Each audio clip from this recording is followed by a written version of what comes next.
초기 우리나라의 이민자들이 미국 하와이로 넘어갈 때 20불, 30불 들고 갔다고 합니다. 정말 고생 많았죠. 그런데 많은 서양인들이 신대륙 미국이 발견됐을 때도 그랬다고 합니다. 배를 타고 대서양을 건너 신대륙 미국으로 갈 때 영국 사람이 많이 갔대요. 주로 가난한 사람들이 가게 됩니다. 그때 이야기입니다. 이 사람이 이제 가족들에게 미안하고 가족들을 잘 부양하기 위하여 미국 신대륙으로 큰 꿈을 안고 배를 탔습니다. 근데 돈이 없어갖고요, 뱃상만 지불하고 집에서 도시락을 싸갔습니다. 감자, 고구마 이런 걸 배낭에 메고. 그랬더니 그 배에서는 식사 시간만 되면 종을 울렸습니다. 사람들이 우르르 가서 밥을 먹는데 왜 이렇게 침이 넘어가는지, 먹고 싶은지, 사람 배고플 때처럼 참 비참할 때가 어느 때 있습니까? 그때마다 하나씩 감자를 꺼내 먹었대요. 그래서 오랜 기간 동안에 대서양 건너서 미국으로 도착할 때쯤 되니까 이 사람이 아주 피골이 상접했어요. 그러니까 승무원이 보고 놀래가지고 이 사람 쓰러질 것 같으니까, 아이고 너무 고생이 많으셨군요, 웬일이십니까? 그랬더니 이 사람이 말합니다. 사실은 참 식사 시간에 밥도 못 먹고 자기가 사온 감자만 먹으려니까 내가 이 모양이 됐습니다. 그랬어요. 그때 승무원이 깜짝 놀라서 말합니다. 아니 고객님, 사랑하는 고객님, 그 뱃삭에는 식사비가 다 포함되어 있는데요. 그 배값에 식사비가 다 포함되어 있었던 거예요. 이 사람 그걸 몰랐던 겁니다. 그래갖고 자기가 쌓은 감자로 아주 근근하게 살아갔습니다. 자, 여러분, 우리에게는 지불된 권세가 있습니다. 이걸 알고 살아야 돼요. 그죠? 그런데 이거를 모르는 마귀의 술책이 있습니다. 모르게 하는. 마귀가 우리 하나님의 자녀가 되는 걸 제일 싫어합니다. 그래서 죄사함의 설교를 못 듣게 해요. 지금 조국 강단에도 정말 얼마나 죄사함의 설교와 죄사함의 이런 성경 공부가 없어졌는지 모릅니다. 이게 마귀에 많이 속고 있는 겁니다. 뭐 죄사함 얘기하면 구원판이 아니니 이런 소리나 하고 말이에요. 정말 안타까운 현실이거든요. 그래서 하나님의 자녀 되는 것을 마귀가 제일 막고 있습니다. 근데 그가 하나님의 자녀가 됐어요. 그 다음에 막는 게 뭔지 아십니까? 자녀의 권세를 사용하지 못하도록 합니다. 신부는 왕의 자녀가 됐는데 사는 거는 노예처럼 살게 해요. 신부는 변화돼도 좋다. 그건 내가 못 막았으니까. 대신에 사는 것만큼은 종처럼, 노예처럼 살아라. 배고르며 살아라. 이게 마귀의 술책입니다. 오늘 그 말씀을 나눕니다. 우리는 이 본문을 통해서 하나님 자녀의 권세를 알아야 됩니다. 성경 곳곳에 펼쳐 있는 하나님 자녀의 권세는 1년 동안 10년 동안 설교해도 모자릅니다. 오늘 딱 두 가지만 말씀드리려고 합니다. 그래서 하나님 자녀의 권세를 알아라. 그리고 그 권세를 사용하며 살 때 우리는 승리하는 삶을 살고 많은 사람에게 복의 근원된 삶을 살게 됩니다. 그런 하나님 백성 되기를 주 예수의 이름으로 축원합니다. 먼저 권세를 아는 것이 중요합니다. 영접하는 자, 곧 그 이름을 믿는 자들에게는 하나님의 자녀가 되는 뭘 주셨다고요? 권세. 성경이 단순히 넌 하나님의 자녀가 됐다가 아니라 하나님의 자녀가 되는 뭘 줬다고요? 권세를 줬어요. 진리는 알아야 됩니다. 이 제대로 아는 것이 자유를 줍니다. 믿는 것이 중요해요. 그런데 믿는 거에서 그치지 않고 뭐라고요? 아는 일. 뭘 믿냐 말이에요. 믿음의 내용. 뭘 믿느냐. 믿음의 내용을 알아야지만이 믿음이 온전해진다고 얘기했습니다. 지금과 같이요, 너는 뱃삭을 지불했었다. 그러니까 이제 점심시간, 저녁시간 되면 가서 밥 먹어라. 이걸 아는 것과 모르는 것은 엄청 차이가 나는 거죠. 다시 말해서 권세를 아는 것이 얼마나 중요한지 모릅니다. 권세를 소유하고 있는 것보다 더 소중한 것이 권세를 알고 사용하는 거예요. 소지하면 뭐예요? 내가 비행기 티켓, 백값 티켓을 지불했으면 그게 뭐예요? 그걸 사용해야죠. 아침 달라, 점심 달라, 저녁 달라 할 수 있는 뭐가 있어요? 권세가 있단 말이죠. 그걸 사용하며 살아라. 마귀는 그 권세를 모르게 합니다. 초라하게 만들어요. 그래서 영 무기력하게 살게끔 만드는 게 마귀의 술책이라는 것입니다. 저는 조선시대 왕 중에 제일 불쌍한 왕 둘이 있었습니다. 저는 한 명이었는데 어느 날 역사저널이라는 그 다큐 역사 프로그램 보니까 20대 임금 경종이라고 있어요. 경종. 이 사람 진짜 불쌍하더구만. 장희빈 아들이에요. 왕 되고 난 다음에요, 1년도 안 됐는데 대리청점하래요. 아니 왕 1년도 안 됐는데 예를 들어 10년 20년 지나서 건강도 힘들고 또 총기도 떨어지고 난 다음엔 대리청점이 가능하거든요. 1년 제일 팔팔하고 일었을 때 대리청점하라요. 완전히 기로 죽여버려요. 이야, 정말 불쌍하다. 근데 그 사람보다 더 불쌍한 게 25대 임금 철종입니다. 이른바 강화도령 말입니다. 이 사람이요, 당시 세도가였던 안동 김씨. 여러분 여중에 이제 안동 김씨 시험 들지 마세요. 옛날에 이런 거 있었구나 그냥 이렇게 알면 되는 거예요. 안동 김씨들이 헌종이 사망하자 헌종의 5천 숙부벌인 철종을 왕으로 삼습니다. 왕도에 어긋나요. 종법에 어긋나는 거예요. 그런데 강화도에서 감자 캐고 있는 이 강화도령 데리고 와서 왕으로 삼습니다. 이유가 뭔지 아세요? 멍청한 놈 세워서 자기들이 다 휘두르려고 하는 거예요. 그래갖고 왕을 세웠으면은 왕의 법도를 가르쳐야 돼요. 특권과 왕의 책임, 왕의 역사함 이런 걸 가르쳐야 되는데 이걸 가르치지 않습니다. 그러니까 신부는 왕으로 살되 생활은 뭘로 해라? 강화도령으로 해라. 그게 그들의 계략이었습니다. 마귀도 그렇게 합니다. 하나님의 자녀가 됐잖아요. 자녀가 되면 달라야 돼요. 소금 먹은 놈은 물 켠다고 했어요. 뜨거운 부뚜막에 앉아있으면 팔짝 뛰게 돼 있어요. 분명히 뭐가 들어오잖아요. 그럼 내 속에 변화가 있어야 돼요. 분명한 큰 역사, 이 세상에서 체험할 수 없는 역사가 일어나기 시작한다는 말이죠. 그게 있어요. 그런 에너지가 우리에게 있단 말이에요. 예수님을 영접했을 때 그거를 못 느끼며 계속 노예의 신분, 노예의 모습, 노예의 자세로 살아가라. 그래서 영적인 권세, 하나님 자녀의 권세 이거를 망각하고 그냥 내 힘으로 살아가게끔 만드는 게 마귀의 술책이라는 것입니다. 권세라는 말이 어디에 잘 나오냐 하면요, 마태복음 7장 28, 29절이에요. 예수님이 설교를 했는데 이런 구절이 나와요. 예수께서 이 말씀을 마치심에 무리들이 그의 가르치심에 놀라니 이는 그의 가르치는 것이 권위 있는 자, 권세 있는 자와 같고 그들의 서기관과 같이 아니함일러라. 우리 어디서 많이 들어보던 얘기 아닙니까? 서기관이 뭐냐 하면은 그때 당시 석학, 인류 신학자라는 뜻이에요. 설교를 했는데 이 사람들이 놀랬대요. 민중들이 감탄한 게 아니라 놀랬다, 어메이징 했다는 거예요. 이게 성경의 독특한 표현입니다. 이게 뭐냐 하면은 서기관 인류 석학들이 설교했을 때 좀 감동적이다. 더 감동적이네. 와, 더 감동적이다.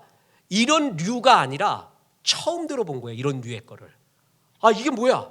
이제껏 들어보던 것과 정말 다르네 하고 어메이징 했어요. 그러니까 이런 거는 뭐냐면 표현할 길이 없는 거예요. 예를 들어서 짜장면을 먹었어요. 그리고 짬뽕 먹었어요. 그리고 카레라이스를 먹었어요. 그럴 때 설명이 가능해요. 짜장보다는 어떻고 카레라이스하고 짜장밥하고의 차이는 뭐다. 설명이 가능한데 처음 먹어보잖아요. 설명할 길이 없어요. 그게 어메이징이에요. 어메이징. 그러니까 저거는 뭔가 다르다. 굉장히 놀래버린 거예요. 그게 결론이 뭔지 아십니까? 그 가르치는 게 권세 있는 자 같고 권세가 있었대요. 그러니까 뭔가 달랐다는 거예요. 이 권세가 헬라어로 뭐냐면 에크우시아예요. 에크우시아. 에크는 몸모로부터 나오다. 우리가 조직신학 배울 때 에이스 지서스, 엑스 지서스 뭐 드러나 보셨습니까? 아니면 새롭습니까? 그랬잖아요. 진짜는 뭐냐면 설교도 그렇고요. 에크 지서스, 성경에서 에크 나와야 돼요. 이게 굉장히 중요해요. 성경 신학에서. 그런데 상황을 가지고 성경으로 들어가요. 성경을 맞추려고 이걸 에이스 지서스, 최악의 설교라고 합니다. 그러니까 에크 지서스, 에크가 몸모로부터 나오다거든요. 그 에크와 우시스가 권세예요. 에크는 몸모로부터 나오다, 우시스가 뭐예요? 본질이란 말이에요. 그러니까 본질로부터 나오는 무엇, 그게 권세예요. 신약 성경은 헬라어로 되어 있거든요. 구약 성경은 히브리어. 히브리어는 좀 감성적인 게 있어요. 헬라어는 굉장히 법적인 언어예요. 정확해요. 논리적이에요. 구원을 설명하기 위해 하나님이 논리적이고 법적인 언어 헬라어를 썼어요. 그런데도 권세에 대한 설명이 명확하지 않습니다. 권세는 그냥 본질로부터 나오는 그 무엇, 그렇게밖에 설명을 못해요. 더 쉽게 이야기하면요, 설교를 했는데 예수님이 저거는 머리에서 나오는 게 아니라, 경험에서 나온 게 아니라, 책에서 나온 게 아니라 뭔가 모르는 우주의 본질, 생명의 본질로부터 나오는 것 같더라. 경험하지 못했던 그런 본질성, 생명성을 느낀 게예요. 그게 권세예요. 권세. 본질에 접해 있어요. 최고의 곳에 접해 있어요.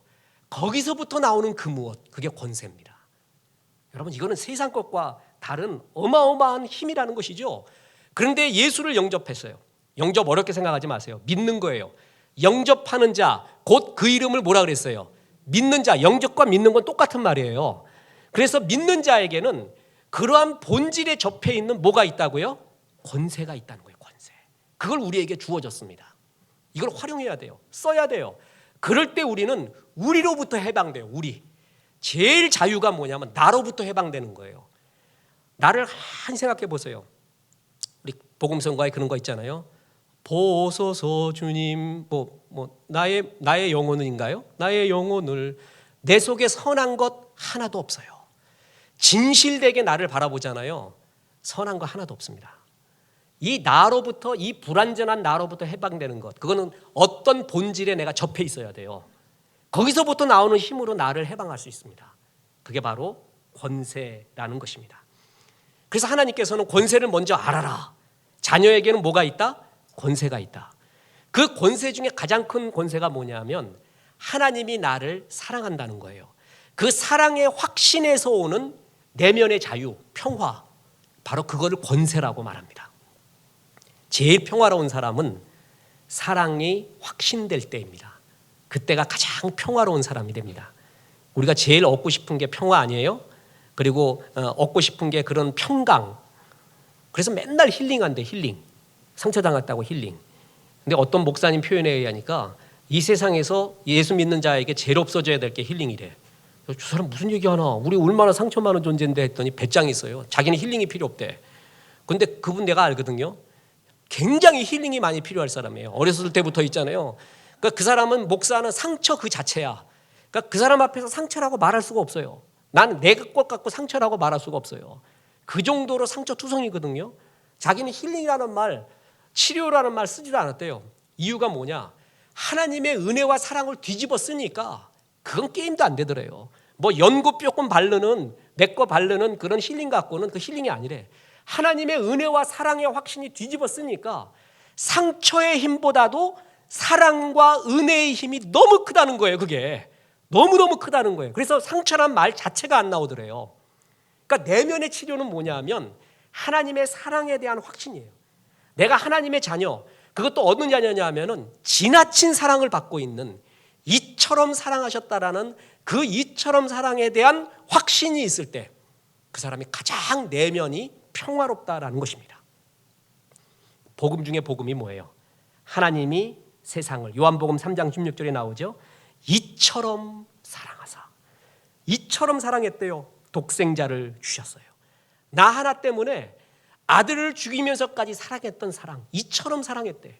이거에 대한 진짜 확신이 있는 사람, 그 사람은 현실을 이겨갑니다. 내면이 자유롭습니다. 그게 자녀의 권세입니다. 사랑의 특성이 뭔지 아십니까? 사랑받는 자를 존귀하게 합니다. 그리고 그 내면에 평화와 안정을 줘요.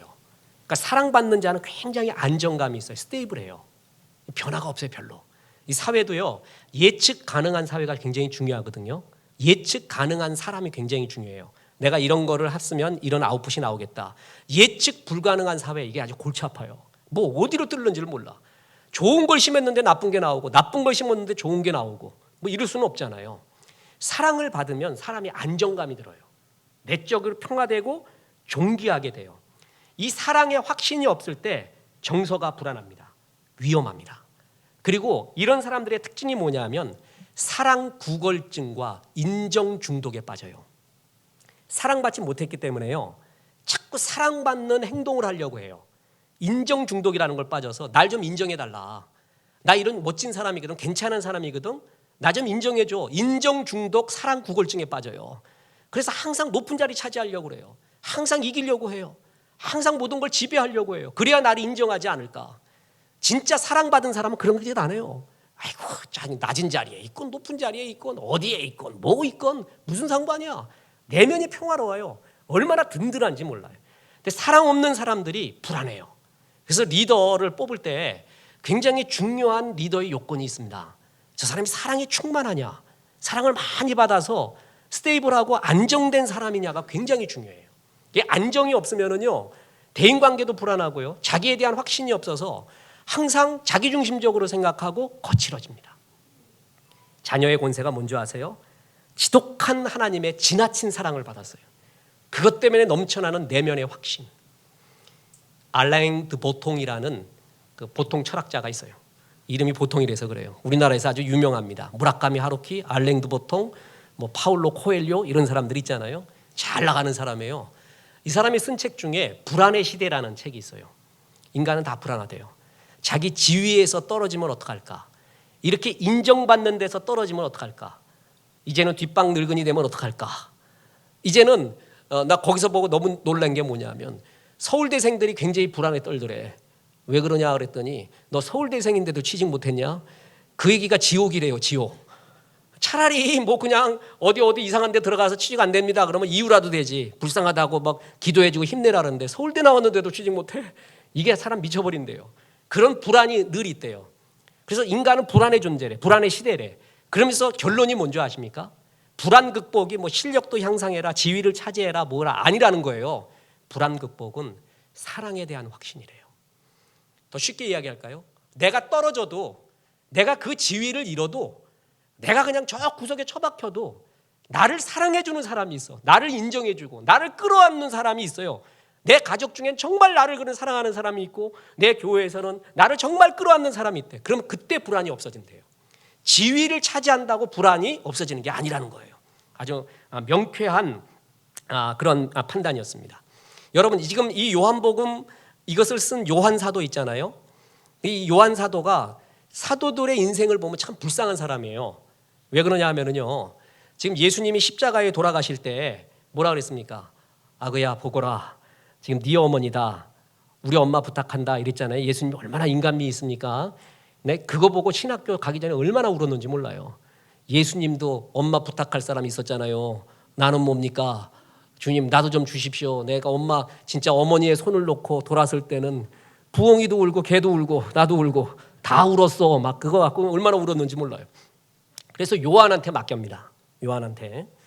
그래가지고 요한이 뭐냐면 그러고 난 다음에 그 마리아를 모셨는데 마리아님이 굉장히 장수하셨어요.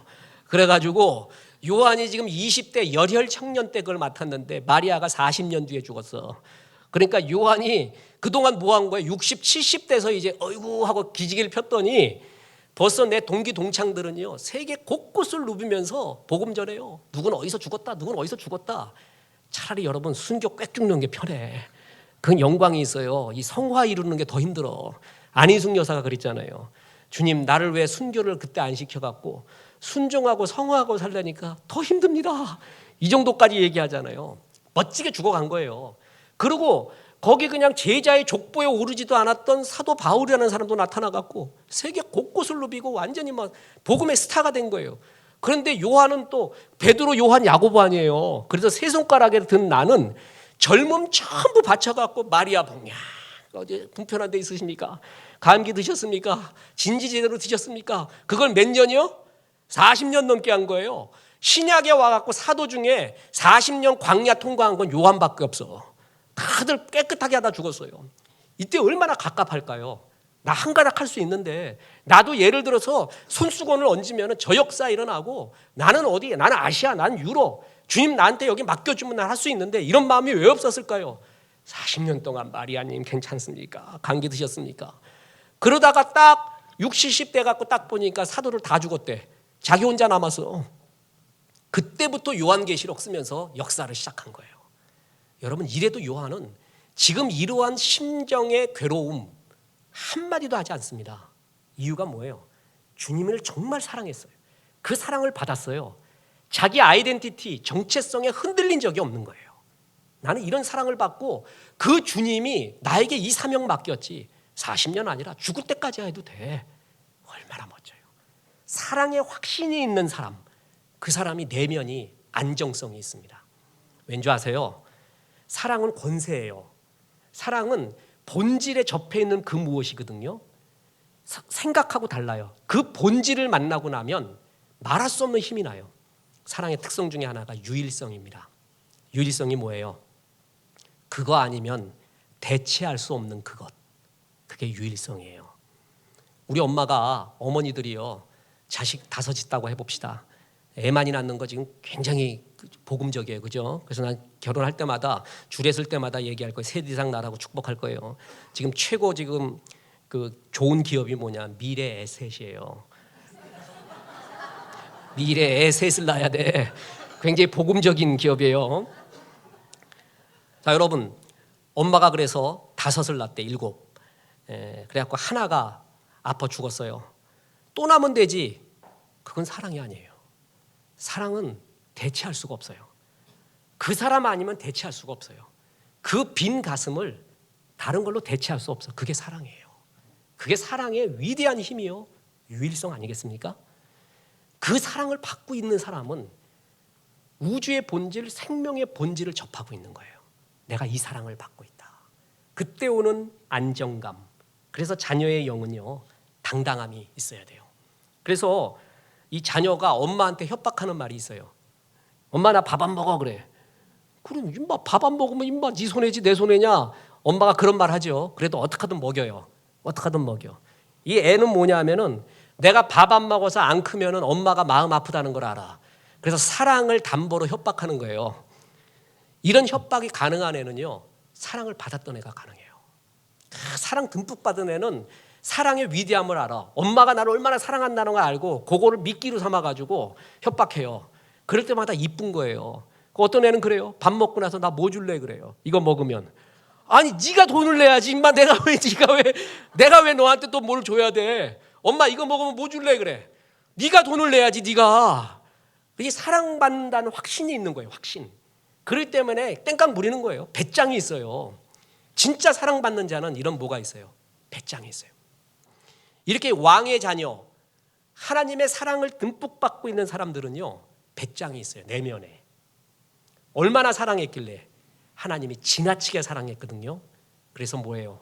이처럼 사랑하사. 어느 목사님이 그럽디다. 내 일생 소원. 하나님이 이처럼 사랑했다는데 주님 이처럼 중에 이자만 알기 원합니다. 처럼까지 알면 자기는 죽을 것 같대요. 그 사랑 때문에. 이자만 알아도 내 인생 변할 것 같대요. 참 멋진 표현 아닙니까? 지나친 사랑. 사랑의 특성이 뭔지 아십니까? 지나쳐요. 무리해요. 사랑에는 무리함이 있어요. 합리적인 사랑하지 않아요. 사랑은 지나침이 있어요. 예를 들어서 여러분 예수 믿는데 너 예수 믿어도 지나치게 믿어. 이런 소리 한 번이라도 들어봤어요? 그게 제대로 믿는 거예요. 넌 참 합리적으로 믿는다. 그건 사랑하지 않아요. 사랑하지 않기 때문에 합리적으로 믿어. 사랑하면 미쳐버리는 거예요. 그래서 무리하고 지나치게 돼 있어요. 일부 예배 드렸는데 당연히 2부 예배는 안 드리지. 1부 때 드렸는데 그래도 드려요. 3부도 드려요. 멀리 있는데도 와요. 교회 와요. 교회 사랑해서 그래요. 멀리서 와요. 새벽도 와요. 사랑하기 때문에 지나친 거예요. 무리한 거예요. 사랑하지 않는 사람들이 가질 수 없는 에너지, 지나친 무리함이 사랑할 때 있어요. 로미오와 줄리엣 알죠? 이놈들이 정신만 차렸으면 그런 비극 안 일어났어. 제대로 이게 작전 잘 짜갖고 하면은요, 로맨틱한 사랑으로 됐다고. 이것들이 비합리적이에요. 만나는 것도 그렇고 왜 거기서 고백하고 왜 싸우고 야단나. 사랑은 그 합리성을 무너뜨려 버리는 거예요. 지나쳐 버려요. 무리해요. 그게 사랑의 속성이거든요. 하나님이 나를 뭐라고요? 이처럼 사랑했대요. 가치가 없는 나를 아들까지 죽이면서 사랑했다. 난 아직 이해 못하겠어요. 사랑은 비합리적이에요. 말도 안 돼요. 지나쳐요. 무리해요. 하나님의 사랑이 나에게 이렇게 사랑했어요. 향유옥합을 깨뜨린 마리아 아십니까? 3천만 원어치를 졸지에 깨버린 거예요. 우리가 이런 걸 설교할 때요, 우리도 마리아처럼 향유옥합 깨뜨려서 헌신합시다 이렇게 하잖아요. 그럼 성도들 미쳐버리려고 그래요. 목사도 못해 솔직히 말해서. 나도 안 돼요 그거. 그거를 배우자 그러면 안 돼요. 그거 율법주의예요. 뭘 사모해야 되는 줄 아세요? 그걸 깰 수 있었던 마음. 그 사랑의 마음을 사모합시다. 그 사랑의 마음을 배웁시다. 이게 복음적이에요. 누구나 우리도 마리아가 깼으니까 우리도 깹시다. 어떻게 돼? 사도들이 가서 복음 전하다 죽었으니 우리도 죽읍시다. 누가 그래요? 나도 못하겠어. 사랑이 있으면 돼요. 사랑. 사랑이 느낀 자가 가지고 오는 에너지란 말이죠. 하나님이 나를 이처럼 사랑했대요. 그 사랑을 받은 자는 안정적이에요. 당당해요. 그게 권세예요. 그게 바로 자녀들이 갖고 있는 권세예요. 1994년에 조선일보 신춘문예로 등단한 시인 중에 신보선이라고 있습니다. 신보선이 뭐 몇 권 책을 지었어요. 많이 좀 지으면 좋을 것 같은데 눈앞에 없는 사람이라는 시집을 줬는데 다 읽어봤는데 뭐 다 기억이 안 나고 앞 글자만 기억이 납니다. 근데 아주 영감 있는 글이에요. 뭐라고 나온 줄 아세요? 시여 너는 내게 단 한 번 물었는데 나는 네게 영원히 답하고 있구나. 다시 한번 말할까요? 시여 너는 내게 단 한 번 물었는데 나는 내게 영원히 답하고 있구나. 사랑이 뭔지 아세요? 사랑하는 자가 한마디 던졌는데 평생을 품고 답하고 있는 거예요. 얼마나 비합리적이에요. 얼마나 웃겨요. 근데 그게 사랑이에요.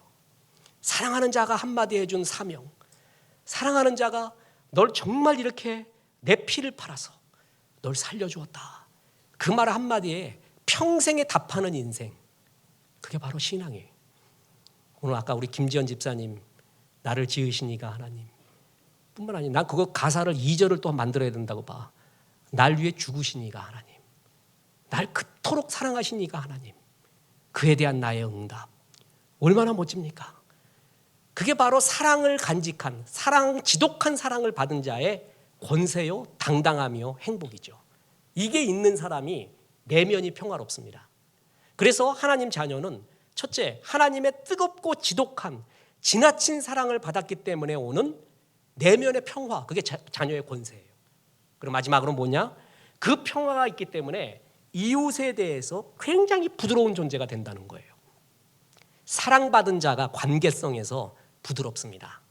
사랑받지 못한 자가 강한 체하거든요. 그러면서 거칩니다. 사랑의 반대가 뭔지 아세요? 미움? 아니에요. 저는 사랑의 반대는 권력이라고 봅니다. 힘을 과시하고 권력을 과시하는 건 사랑이 없기 때문에 그래요. 진짜 사랑이 있으면 권력과 힘을 빼버려요. 사랑은 힘 빼는 거예요. 힘 주지 않고 차라리 져버리는 거예요. 그게 사랑의 힘이라는 것이죠. 그래서 사랑은 항상 약함과 부드러움의 형태로 다가와요. 예를 들어 보겠습니다. 엄마하고 딸하고 싸워요. 그럼 대개 누가 이겨요? 대개 누가 이겨요? 딸 이기는 엄마는 그 무서운 엄마입니다. 무서운 엄마예요 그거. 대개 딸이 이긴대요.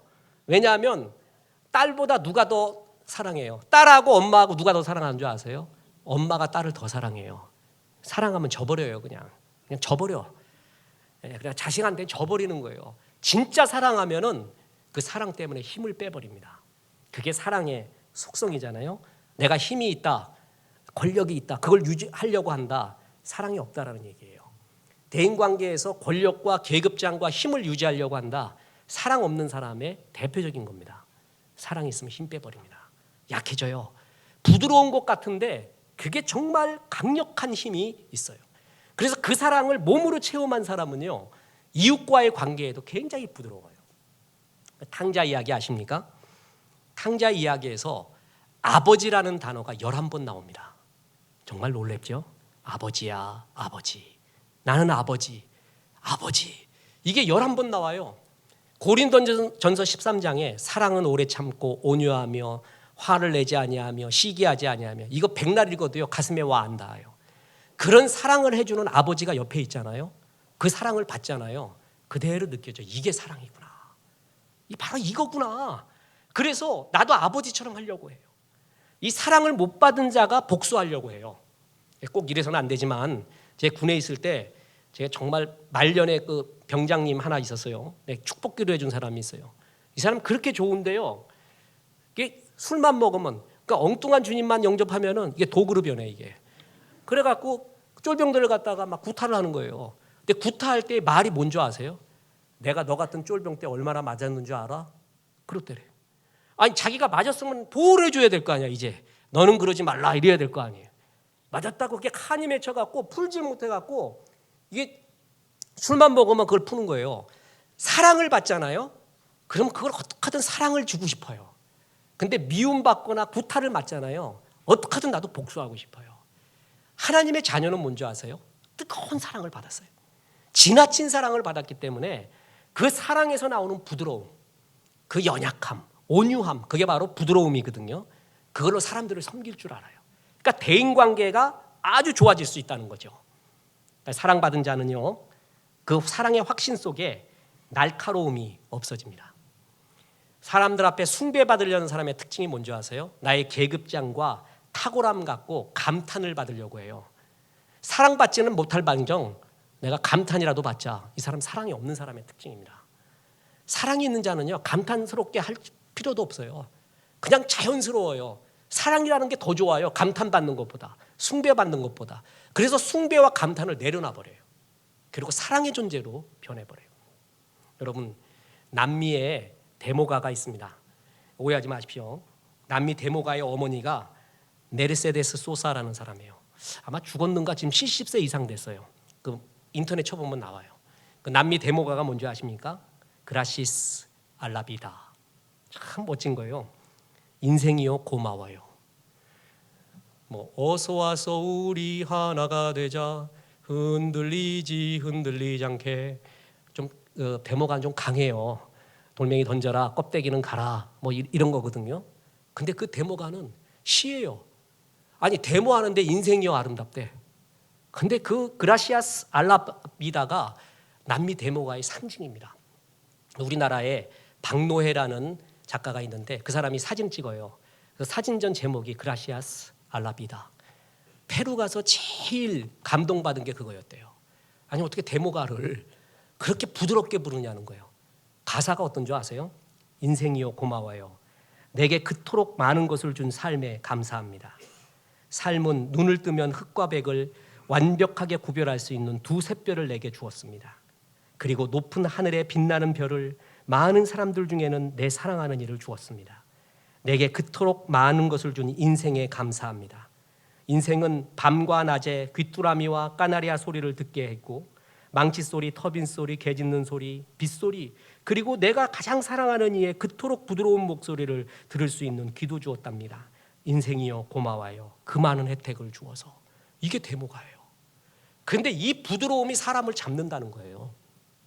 우리나라 노래 중에 제 개인적으로도 객관적으로도 굉장히 좋아하는 대중가요가 하나 있습니다. 아침 이슬이라고 아세요? 김민기의 아침 이슬. 긴 밤 지새우고 풀잎마다 맺힘, 뭐 진주보다 더 고운 아침 이슬처럼 내 마음의 설움이. 정말 멋져요. 그 부드럽잖아요. 서정적이에요. 그거 부를 때 대학생들이 우리 때 그 8, 90년대 그때 386, 486 세대들이 그거 부르면 왠지 모를 힘이 솟아났어요. 눈물이 났어요. 지금도 우리 과 뭐 70주년 뭐 하는데 모이자 그래. 그냥 회비가 너무 비싸 갖고 안 나갔어요. 거기 주제가 아침 이슬이야. 아침 이슬 그러면 통하는 거예요. 우리 강거직 장로님이 그 대중가요 그 강의를 하지 않습니까? 그때 김민식 씨를 초대를 했대. 아 근데 그때 갔어야 되는데. 근데 참 그 젊은 날의 우상이었어요. 그런 노래 지은 사람을 꼭 보고 싶었어요. 무슨 생각을 하고 지었는가. 이 부드러움이 힘이에요.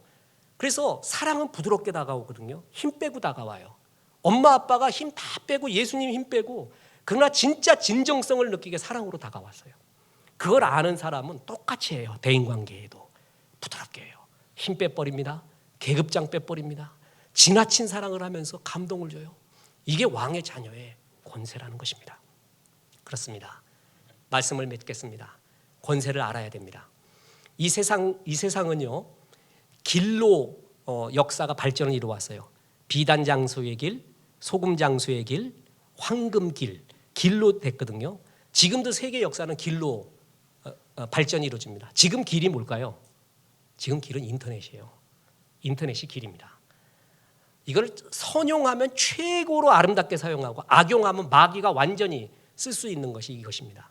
예수님이 오면은요 이제 산상수훈 동산에서 사람들 불러놓고 소리 지르면서 안 해요. 인터넷으로 설교 한번 하면 돼요. 얼마나 위력적인지 모릅니다. 알아야 돼요. 저는 지난번에 뭐 페이스북, 트위터 이걸 하나님처럼 생각하지 마라. 여기에 모든 외로움을 쏟고 이기려고 하지 마라라고 약간 부정적인 얘기했습니다. 오늘 긍정적인 얘기합니다. 이걸 최대한 활용하면은요 최고가 됩니다.